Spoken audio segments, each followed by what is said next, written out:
ওই দিন বিকেলবেলা ফ্রিজ খুলে দেখি ওরকম কিছুই নেই, একটা বেগুন পেয়েছি। আর এটা দিয়ে বিকেলের জন্য দারুণ কিছু বানাবো। প্রথমে বেগুনটা ধুয়ে নিয়েছি, একটা পিলার দিয়ে বেগুনের খোসা ছাড়িয়ে নিচ্ছি। আর এটা মাঝ বরাবর কেটে টুকরো করে নেব। তো এভাবে করে টুকরো করে নিচ্ছি। একটু বড় টুকরো হলে সমস্যা নাই, বেগুন খুব তাড়াতাড়ি সিদ্ধ হয়ে যায়। একটা নিয়েছি আলু, আলুটাও সেমভাবে টুকরো করে নিচ্ছি। আলু আর বেগুন যখন টুকরো করা হয়ে গেছে, একটা বাটিতে পানি নিয়ে এগুলোকে একবার ধুয়ে নিচ্ছি। ধুয়ে নেওয়া বেগুন আর আলু প্যানে নিয়ে নিলাম, আর সাথে 1 কাপের মতো পানি দিয়ে দিচ্ছি।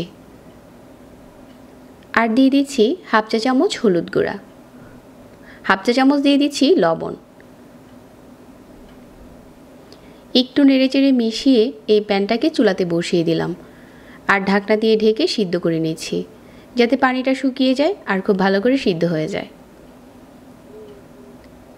আলু আর বেগুনটা খুব ভালো করে সিদ্ধ হয়েছে, পানিটা পুরোপুরি টেনে গেছে।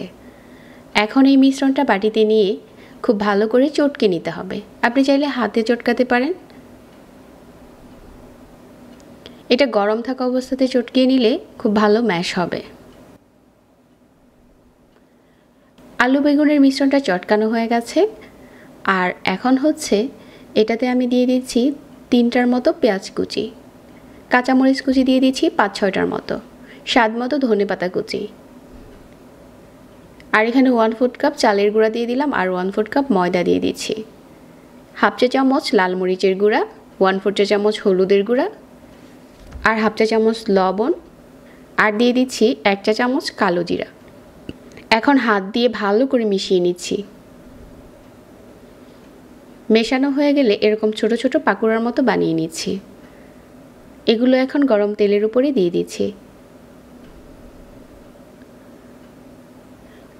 এগুলো ছাড়ার পর চুলার আঁচ মাঝারি করে ভাজতে হবে, তাহলে ক্রিস্পি হয়ে যাবে। এরকম ছোট ছোট করে দিলে এটা খুব তাড়াতাড়ি লাল হয়ে যায়। তো এভাবে করে বেশ কিছুক্ষণ ভেজে নিচ্ছি, যতক্ষণ না কালার চেঞ্জ হয়ে যাচ্ছে। দারুণ একটা কালার চলে এসেছে। এই পর্যায়ে হচ্ছে তেল ঝরিয়ে উঠিয়ে নিচ্ছি। বাসায় যদি ওরকম কোনো কিছু নাও থাকে, তারপরে আপনি চাইলে একটা বেগুন আর আলু দিয়ে ঝটপট এরকম পাকোড়া রেডি করে ফেলতে পারবেন। আজকের পাকোড়াটা খেতে দারুণ হয়েছিল।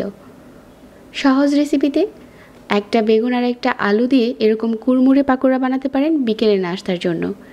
যাদের কাছে আমাদের প্রতিনিয়ত নতুন রেসিপি ভালো লাগে, চাইলে পেজ ফলো করে রাখবেন। সবাই অনেক ভালো থাকবেন। আজকে এখানে বিদায় নিচ্ছি। আল্লাহ হাফেজ।